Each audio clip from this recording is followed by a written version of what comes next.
வணக்கம் நேயர்களே, நான் உங்கள் கார்த்திக். நம்முடைய சிறப்பு நேர்காணலில் அரசியல் விமர்சகர் பொன்ராஜ் இணைந்திருக்கிறார். அவரிடம் விரிவாக பேசலாம். வணக்கம் சார். வணக்கம்பா. சார், இன்னும் எலெக்ஷனுக்கு ஒரு மாசம் கூட இல்லை. டிஎம்கே ஏடிஎம்கே ரெண்டு பேரும் தீவிரமா தேர்தல் வேலையை ஆரம்பிச்சிட்டாங்க. ஆனா இன்னொரு பக்கம் நான் தான் அடுத்த முதல்வர்னு சொன்ன விஜய் இன்னும் களத்துக்கே வரல. எப்படி பாக்குறீங்க? அவர் தான் ஏதோ வேட்பாளர் அது அறிவிக்க போறாரு, பிரச்சாரத்துக்கு கிளம்புறாருன்னு சொல்றாங்க. பிரச்சாரத்துக்கு கிளம்புனா எத்தனை பேர் சாக போறானோ. விஜய் வந்து அதாவதுங்க, சொல்லிலும் செயலிலும் ஒன்றாக இல்லாதவன். அவனால் வந்து நீங்கள் வந்து ஒரு தலைவனாக பரிணமிக்க முடியாது. பிரச்சனைகளை கண்டு பயந்து ஓடுபவன் தலைவனாக முடியாது. ஓகே, மேடையில் அழுபவன் தலைவனாக இருக்க முடியாது. நடிப்பவன் அரசியல்வாதியாக இருக்க முடியாது. அரசியல்வாதி நடிகனாக மாற முடியாது. ஆனால் கிரவுண்ட்ல நிறைய சப்போர்ட் இருக்கு. இப்போ யார்கிட்டனாலும் இந்த டிவிக்கள் ஏதோ ஒன்று போய் யார் அடுத்த முதல்வர்னு கேட்டால் நிறைய பேர் விஜய்னு சொல்கிறத பார்க்க முடியும். அது இந்த இளைஞர்களுக்கு அரசியல் விழிப்புணர்ச்சி இல்லைன்னு தான் அர்த்தம். இப்போ ஒரு குடும்பத்தையே பார்க்காத தலைவன் ஒரு எப்படிப்பட்ட ஒரு தலைமுறையை உருவாக்கி வச்சுருக்கான். நீங்கள் வந்து சினிமாவில் யாரை வந்து இப்போ ஹீரோவாக போடுறான்? ரவுடிசம் பண்ணுறவன், போதை அடிக்கிறவன், தண்ணி அடிக்கிறவன் தான் ஹீரோ. அந்த ஹீரோவை பார்த்து நானும் அப்படி தான் இருக்கணும்னு நினைக்கிறவன் தான் இப்போ இன்றைக்கி இருக்கக்கூடிய இளைஞரில் ஒரு சில பேர் இருக்காங்க. அந்த மாதிரி ஒரு 10% இளைஞர்கள் வந்து அந்த மாதிரி வந்து சினிமாவை பார்த்து அந்த போதைக்கு அடிமையாகி, சினிமா என்ற போதைக்கும் அடிமையாகி, ஒரு அரசியல் விழிப்புணர்ச்சி இல்லாமல் ஒரு 10% இளைஞர்கள் வந்து தங்களை தாங்களே வந்து ஒரு தற்கொலைகளாக மாற்றி கொண்டிருக்கிறார்கள். அப்போ அவர்களை வந்து நம்ம என்ன பண்ண முடியும்? அது இருக்கத்தான் செய்யும். அது வந்து சில நேரங்களில் வந்து தலைவர்கள் தான், தலைவனாக இருக்கவங்க தான் வந்து அதை கரெக்ட் பண்ணணும்.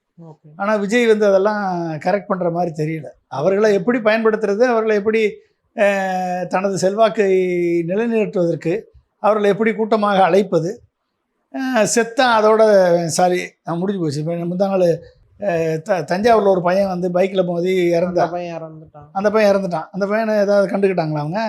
இவருக்கும் விஜய்க்கும் மக்களுக்கும் ஓசியானிக் எமோஷன் இருக்குன்னு சொன்னார். அது பேர் ஓசியானிக் எமோஷன். அது அந்த பையனுக்கு என்ன பண்ணாங்க? விஜய்க்கோ இல்லை தேவைக்கோ கட்சிக்கோ ஒரு தவறு நடந்துட்டா அதுக்கு ரெஸ்பான்ஸ் எடுத்துக்கக்கூடிய ஒரு தன்மையே இல்லைன்னு. எந்த தவறையும் ஏற்றுக்க மாட்டாங்க. அவங்க செய்கிறதெல்லாம் சரின்னு நினைப்பாங்க. இதுக்குன்னு ஒரு தனி கூட்டம் வந்து பணம் கொடுத்து ஒரு விர்ச்சுவல் வாரியர்ஸ்னு ஒரு குரூப்பை உருவாக்கி வச்சுருக்காங்க.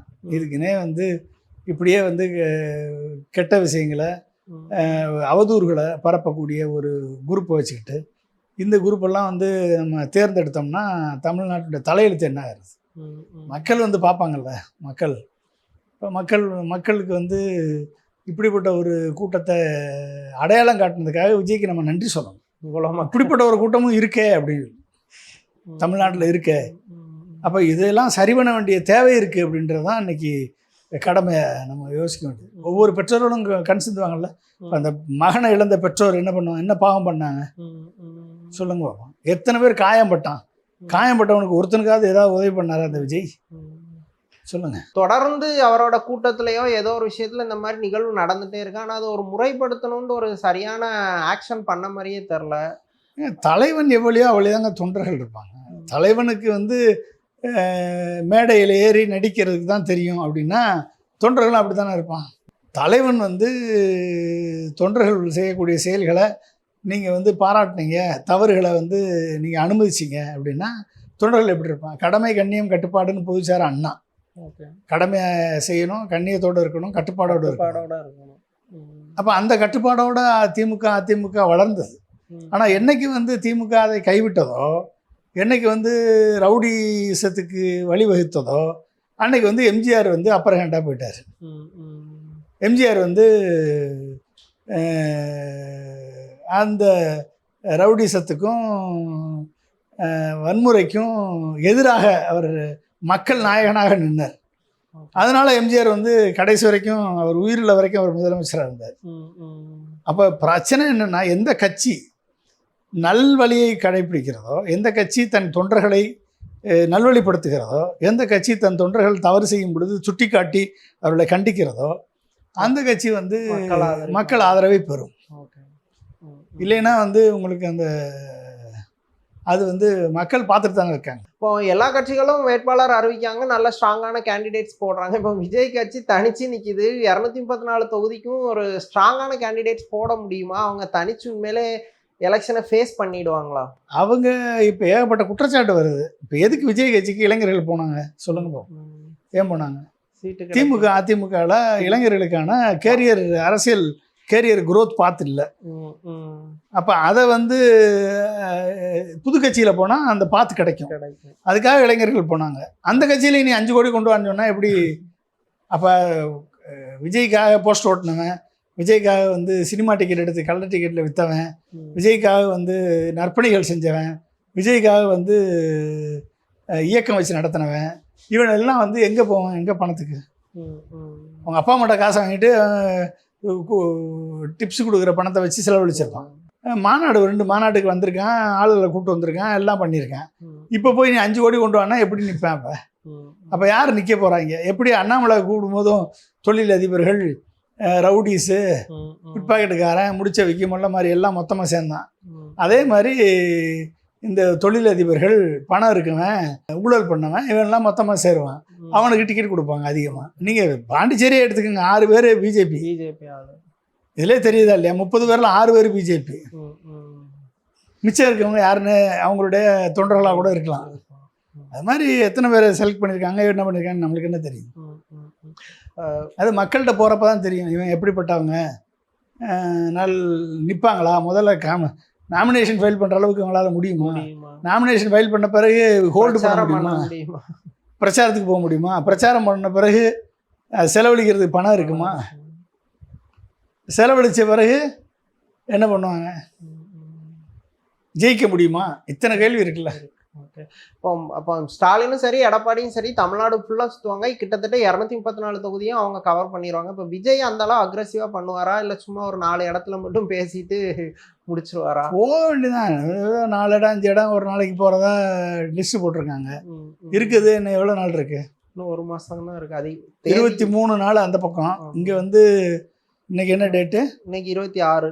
26 4 எங்கிட்ட. அப்போ 23 27 நாள், 2 நாளாக கழிச்சிருங்க. அந்த 23ல் 2 நாளாக 21 + 4 25 நாள் இருக்குது. 25 நாளில் வந்து ஒரு நாளைக்கு 4 ஊருன்னா எவ்வளோ ஆச்சு? 100 ஊருக்கு ஆகும். 100 இடத்துக்கு போக முடியும். இருக்குது 234 கான்ஸ்டியூன்சி இருக்குது. அப்போ மற்ற கான்ஸ்டியூன்சியில் இருக்கவங்களெல்லாம் கூப்பிட்டு வந்து பக்கத்தில் வச்சு பேச வைக்கணும். அவ்வளோதான். ஒரு நாளைக்கு 4 ஊருக்கு போகணும். மினிமம் 4லேருந்து 5 ஊருக்கு போனால் 5 ஊருக்கு போனால் கிட்டத்தட்ட 25 நாள். 5 ஊருக்கு போனால் 125 தொகுதி போகலாம். Okay sir. இப்போ லாஸ்ட் எலெக்ஷனில் வந்து 2021 வந்து கொங்கு பெல்ட்டில் தான் வந்து ஏடிஎம்கே வந்து பயங்கரமாக பெர்ஃபார்மன்ஸ் பண்ணாங்க. டிஎம்கேவால் அங்கே சரியாக பண்ண முடியல. இந்த வாட்டியும் ஏடிஎம்கேக்கு அந்த அளவு சப்போர்ட் தானே, இல்லை போன தடவை டிஎம்கே பெட்டராக பண்ணுறதுக்கான வாய்ப்புகள் இருக்குது? கொங்கு பெல்ட் எடுத்துக்கிட்டிங்கன்னா மொத்தம் கோயம்புத்தூர் 8 கான்ஸ்டியூன்சி. அதில் டிஎம்கே 7ல் நிற்கிது, சிபிஐக்கு 1 கொடுத்துருக்காங்க. ஏடிஎம்கே 7ல் நிற்கிது, பிஜேபிக்கு 1 கொடுத்துருக்காங்க. திருப்பூரில் 6 கான்ஸ்டியூன்சி. அதில் 6ல் டிஎம்கே நிற்கிது, 5ல் ஏடிஎம்கே நிற்கிது, 1 பிஜேபிக்கு போகுது. ஈரோடு 6. இதில் வந்து டிஎம்கே 5, சிபிஎம் 1, ஏடிஎம்கே 6. ஓகே. எல்லா இடத்துலையும் பார்த்தீங்கன்னா ஏடிஎம்கே தான் ஃபுல்லாக நிற்கிது. கொங்கு ஃபுல்லாக வந்து ஏடிஎம்கே ஸ்ட்ராங் ஹோல்டு. அவங்க ஃபுல்லாக நிற்கிறாங்க. ஆனால் கொங்குல இப்போ இருக்கக்கூடிய சுச்சுவேஷன் அண்டு திருப்பூரில் கொஞ்சம் எதிர்ப்பு இருக்குது. இந்த குப்பைகளெல்லாம் ஒழுங்காக சரியாக பண்ணலை, செய்யலை அப்படின்ற மாதிரி. ஆமாம், சில லோக்கல் பிரச்சனைகள்னால சில இடங்களில் சில எதிர்ப்புகள் இருக்க தான் செய்யுது திமுக கவர்மெண்ட். ஆனால் எந்த அளவுக்கு ஏடிஎம்கே இதை ஹேண்டில் பண்ண போகிறாங்க அப்படின்றது செந்தில் பாலாஜி ஃபேக்டரை பொறுத்து இருக்கு. செந்தில் பாலாஜி, முத்துசாமி, சுவாமிநாதன், மூத்த அமைச்சர்கள் இவங்களுடைய கான்ட்ரிபியூஷனை பொறுத்து அங்கே நம்ம சொல்லலாம். அதே மாதிரி நீங்கள் வந்து சென்னை ஃபுல்லாக வந்து மெஜாரிட்டி 16 சீட்டு, ஏடிஎம்கே 13ல் கண்டெஸ்ட் பண்ணது, பிஜேபி 3 போடுது. செங்கல்பட்டு 6ல் 6 டிஎம்கே, 4 ஏடிஎம்கே, 2 பிஎம்கே. அதாவது நார்த்து ஃபுல்லாக வந்து பிஎம்கேக்கு இம்பார்ட்டன்ஸ் கொடுத்துருக்காங்க. PMK dominated area. டிஎம்கே வந்து எல்லா சீட்லேயும் மெஜாரிட்டி டிஎம்கே தான் கண்டெஸ்ட் பண்ணுறாங்க. ஆமாம், விசிகேயும் டிஎம்கேயும் நிற்கிது. பிஜேபி ரொம்ப கம்மி, அங்கே ஒன்றும் இல்லை. ஆனால் தஞ்சாவூர் டெல்டா ரீஜன் எடுத்துக்கிட்டிங்கன்னா டிஎம்கே ஸ்ட்ராங் ஹோல்டு அது. அங்கே வந்து மெஜாரிட்டி டிஎம்கே தான், சிபிஐ ஒரு இடத்துல கொடுத்துருக்காங்க. என்டிஏ எடுத்துக்கிட்டிங்க அப்படின்னா ஏடிஎம்கே மோஸ்ட்டு, அமமுக சில இடங்களில் கொடுத்துருக்காங்க. அடுத்து வந்து வெஸ்டர்ன் ரீஜன் அது ஃபுல்லாக நம்ம பார்த்துட்டோம் ஏற்கனவே. அடுத்து வந்து கடலூர் இதெல்லாம் நீங்கள் பார்த்தீங்கன்னா அதுவும் நம்ம பார்த்தாச்சு. அப்புறம் வந்து மதுரை ஃபுல்லாக 7 DMK ADMK direct contest. Madurai tough fight தான் மதுரை. தேனி 4 டிஎம்கே 2 ஏடிஎம்கே 2 அமமுக. அப்புறம் திண்டுக்கல் 7 டிஎம்கே 7 ஏடிஎம்கே ஃபுல்லாக. திண்டுக்கல் 2 விருதுநகரில் 6 டிஎம்கே 1 காங்கிரஸ், 6 டிஎம்கே 1 அமமுக விருதுநகர். சிவகங்கை எடுத்துக்கிட்டிங்கன்னா 4 3 DMK Congress 1 ADMK 4. Ramanathapuram 4 DMK 1 ADMK 3 BJP 1, DMK 4 ADMK 3 BJP 1 நிற்கிது. ஸோ இது வந்து ஓவராலாக பார்த்தீங்கன்னா 170 சீட்ஸில் டஃப்பான ஃபைட்டு வந்து ஏடிஎம்கேக்கும் டிஎம்கேக்கும் இருக்குது. ஆனால் இந்த அரித்மெட்டிக்கு வந்து டிஎம்கேக்கு சாதகமாக இருக்கிறதுனால ஒரு சில சின்ன கரெக்ஷன்ஸ் பண்ண வேண்டிய மக்கள் நீதி மையத்தை உள்ள கொண்டாடணும். தமிழக வாழ்வுரிமை கட்சி வேல்முருகன் அவரை சமாதானப்படுத்தி உள்ள கொண்டாடணும். இப்போ கொங்கு தனியரசு வந்து இப்போ வெளியே போகிறதா கேள்விப்படுறேன். இப்போ இவங்களுக்கெல்லாம் வந்து கொஞ்சம் அக்கமடேட் பண்ணி உள்ளே கொண்டு வந்தாங்கன்னா ஒரு ஸ்ட்ராங்கான ஒரு ப்ரெசன்ஸ் இருக்கும். அப்போ 50% மேலே இருக்கக்கூடிய டிஎம்கே -5% ஆன்டி இன்கம்பன்சி போனால் கூட 45% வந்து லீடிங் பொசிஷன், லீடிங் எட்ஜ் இருக்கு. அப்போ 160 இடங்களுக்கு மேலே ஜெயிக்கிறதுக்கு வாய்ப்பு இருக்குது. ஆஸ் ஆஃப் நவ் டிஎம்கே தான் வந்து அப்பர் ஹேண்டில் இருக்குது. ஏடிஎம்கே ஃபாலோ அப்பில் இருக்குது. இப்போ எடப்பாடி ரொம்ப கவர்ச்சிகரமாக ஃப்ரிட்ஜு 3 சிலிண்டர் இந்த மாதிரி நிறைய விஷயம் இது பண்ணியிருக்காரு. ஆனால் அது பெருசாக கிரவுண்டில் இதான மாதிரி தரல, அவ்வளோ இம்பேக்ட் கொடுக்கலையா அந்த அறிவிப்புகள்? இம்பேக்ட் எப்படிங்க கொடுக்கும்? எடப்பாடி வந்து சொன்னதை என்னைக்காவது செஞ்சுருக்காரா? 10.5 ரிசர்வேஷன் கொடுக்குறேன்னு சொல்லி வன்னிய மக்களை ஏமாத்தினார். 2 முறை அவங்ககிட்ட ஓட்டு வாங்கி ஜெயிச்சார். திரும்பி போன முறை இந்த முறை எலெக்ஷனில் போகிறப்ப வடக்கு மாவட்டங்களுக்கு போனோடனே நான் திரும்பி வந்தால் செய்வேன்னாரு. சிவகங்கையில் போய் அதெல்லாம் முடிஞ்சு போச்சு, அதை விட்டுருங்க அப்படின்ட்டாரு. அப்போ இப்படி இரட்டை வேடம் போடக்கூடியவர்களை எப்படி நம்புவாங்க மக்கள்? அப்போ இவர் வந்து 2000 ரூபா கொடுக்குறேன்றாரு, எப்படி நம்புவாங்க? ஏற்கனவே 1500 ரூபா கொடுக்குறேன்னாரு. ஆனால் 1000 ரூபா கொடுக்குற திமுக தான் ஓட்டு போட்டாங்க. 1000 ரூபா திமுக 1000 ரூபா கொடுத்து 2000 ரூபாயும் இப்போ கொடுத்துருக்காங்க. அப்போ வந்து மக்கள் வந்து எடை போட்டு பார்ப்பாங்க, நம்பிக்கை எங்கே இருக்குது. அப்போ அந்த நம்பிக்கைக்கு சொல்வதை செய்யக்கூடிய நம்பிக்கையுள்ள தலைவர்கள் யாருன்னு பார்த்து தான் செலக்ட் பண்ணுறாங்க. ஆன்டி இன்கம்பன்சி இருக்குது, ஸோ வெற்றி வாய்ப்பு வந்து ஏடிஎம்கே நோக்கி வந்துடும் அப்படின்ட்டு அவங்க நம்புகிறாங்க. உண்மையில் அந்த அளவு ஆன்டி இன்கம்பன்சி இருக்கா? ஏடிஎம்கேக்கான வாய்ப்பு இருக்குதா? ஆன்டி இன்கம்பன்சி இருக்குன்னே வச்சுக்கோங்க. 5% ஆன்டி இன்கம்பன்சி இருக்குன்னே வச்சுக்கோங்க. எப்போ எல்லா ஆட்சியிலையும் ஒரு 5%, 3%லேருந்து 5% வரைக்கும் இருக்கும். நீங்கள் 5% மேக்ஸிமம் வச்சுக்கோங்க. 5% ஆன்டி இன்கம்பன்சி வச்சுக்கோங்க. இன்றைக்கி டிஎம்கே அலையன்ஸு 45% இருக்குது. இன்றைக்கி என்ன தேமுதிகவும் மக்கள் நீதி மையமும் ஓபிஎஸ் சேர்ந்ததில் 50% கிராஸ் பண்ணியிருக்காங்க. இதில் ஒரே ஒரு ட்ராபேக்கு டிஎம்கேக்கு என்ன அப்படின்னா, மக்கள் நீதி மையத்துக்கு எந்த ரெப்ரசன்டேஷன் இல்லாமல் அவர் வந்து குறைஞ்ச சீட்டு உதயசூரியன் சின்னத்தில் போட்டிடுறேன்னு சொல்லிட்டு மனசு வெறுத்து நான் வந்து வேணான்னு சொல்லிட்டு போயிட்டார். கண்டஸ்டே பண்ணலன்னு சொல்லிட்டு போயிட்டார். நான் வந்து முழு ஆதரவை தருகிறேன், நிபந்தனையற்ற ஆதரவு தர்றேன்ட்டு போயிட்டார். இப்போ கீழே இருக்க தொண்டர்கள் எப்படி ஒரு பண்ணுவாங்க? அவங்க டிசப்பாயின்மெண்ட் ஆகும். அப்போ அது ஒரு நெகட்டிவ் ஃபேக்டர். அப்போ கமலஹாசனுக்கு வந்த சப்போர்ட்டே என்னது? திமுகவை எதிர்த்ததுனால தான். அப்போ திமுக எதிர்ப்பு வாக்குகள் கமலஹாசனுக்கு வராது. ஆனால் கமலஹாசனுடைய ரசிகர்கள் வாக்குகள், கமலஹாசனுடைய நலம் விரும்பிகள், அந்த வாக்கு வரும்ல. இப்போ அந்த வாக்கை இழந்து நிற்க வேண்டிய சூழலில் இருக்குது. கமலஹாசனுடைய நற்பணி மன்ற தோழர்கள், கமலஹாசனுடைய கட்சிக்காரர்கள், அந்த ஃபேன்ஸ் வாக்கை வந்து டிஎம்கே மிஸ் பண்ணுறாங்க. அப்போ மிஸ் பண்ணும்ல. அப்போ அது ஒரு 2% வாக்கு போயிரும்ல. அந்த 2% வாக்கு நீங்கள் வந்து இழந்துட்டீங்கன்னா நம்ம வந்து டஃப் கண்டஸ்ட்டில் போய் நிற்கும். தேமுதிகவுக்கு 10 கொடுத்தா நம்ம குறை சொல்லலாம், கொடுக்கட்டும், ஓகே. ஆனால் கமலுக்கு நீங்கள் அவர் சொல்லிட்டாரு வேணான்னு சொல்லிட்டாருன்னா நம்ம எதுக்கு ஏற்றுக்கணும்? அவரை நீங்கள் வற்புறுத்தி அவருக்கு கூப்பிட்டு கொடுத்துருக்கணும். ஒரு 5 சீட்டாவது கொடுத்துருக்கணும். கொடுத்துருந்து அவரை தக்க வச்சுக்கிறது தான் வந்து புத்திசாலித்தனமானது. அப்போ இன்றைக்கி இருக்கக்கூடியது வந்து ஒட்டுமொத்த ஏடிஎம்கே இந்தியா கூட்டணி இன்னைக்கு அட்வான்ஸாக போயிட்டு இருக்காங்க. சீட் ஷேரிங்கில் எடப்பாடி ஸ்கோர் பண்ணியிருக்காரு. திட்டங்களோ தேர்தல் அறிக்கையோ அவர் வந்து அவருடைய தேர்தல் அறிக்கையெல்லாம் வந்து அட்ராக்டிவும் கிடையாது, அது செயல்படுத்தவும் முடியாது, நடக்காது. ஆனால் சீட் ஷேரிங்கில் போகிறாரு, ரெட்டலை பொசிஷன் பண்ணுறாரு, முதல்ல பிரச்சாரத்துக்கு போகிறாரு, எல்லாத்துலேயும் அட்வான்ஸாக இருக்கார். இது ஒன்று. ரெண்டாவது, அமித்ஷாவுடைய எலெக்ஷன் கமிஷன், இவிஎம்மு, எஸ்ஐஆர், இந்த 3 உங்களுக்கு டிஎம்கேக்கு அகைன்ஸ்டாக இருக்குது. சரிங்களா? அப்புறம் விஜய் ஃபேக்டர் ஒன்று, விஜய் கட்சி, அந்த கட்சியில் வரக்கூடிய ஒரு ஃபேக்டர், அது அர்பன் கான்ஸ்டுவன்சி எல்லாம் வந்து இம்பேக்ட் ஆகும்.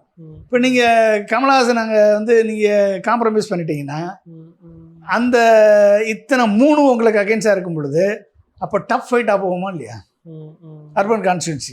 டிஎம்கே அந்த இடத்துல ஒரு லாஸ் ஆயிட்டாங்க. ஆமாம், 5லேருந்து 15% வச்சிருக்காருல கமலஹாசன் அர்பன் கான்ஸ்டுவன்சி. சென்னை, கோயம்புத்தூர், மதுரை போன்ற எல்லா அர்பன் ஏரியாவிலும் நல்ல ஓட்ஸ். ஆமாம், ஓட்டு இருக்குது.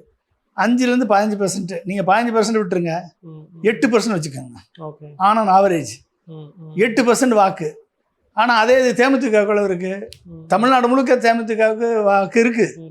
விஜயகாந்துக்கு ஒரு ஃபேக்டர் இருக்குது. விஜயகாந்துக்கு ரெஸ்பெக்ட் பண்ணுறாரு முதல்வர், அதில் ஒன்றும் பிரச்சனை இல்லை. ஆனால் அவங்களுக்கும் வாக்கு இருக்குது. ஆனால் அந்த வாக்கு வந்து 1% கீழே இருக்குது. ஆனால் கமலஹாசனுக்கு அரௌண்டு 6 to 8% இருக்குது சிட்டி சைடில். மொத்தமாக ஓவரால் எடுத்துக்கிட்டிங்கன்னா 2.47%. ஆனால் அர்பன் கான்ஸ்டுவன்சியில் அரௌண்ட் 8% இதாக இருக்குது, கிளஸ்டராக இருக்குது. அந்த அர்பன் கான்ஸ்டுவன்சியில் விஜய் ஃபேக்டர் வரும் பொழுது கமலஹாசனுடைய வாக்காளர்கள்லாம் வந்து டிஜெக்ட் ஆகிட்டு போயிட்டாங்கன்னா அப்போ வந்து அது இழப்பு தானே டிஎம்கே கூட்டணிக்கு. அப்போ அது வந்து திமுக கூட்டணிக்கு அகென்ஸ்டாக தான் அது போகும். ஸோ அதை வந்து முதல்வர் கவனத்தில் எடுத்து கமலஹாசனை எப்படி உள்ளே கொண்டு வர்றது அப்படின்னு பார்க்கணும். ஓகே சார், தமிழ்நாடு அரசியல் குறித்து பல விஷயங்களை விரிவாக பேசுனீங்க. ரொம்ப மிக்க நன்றி மேம்.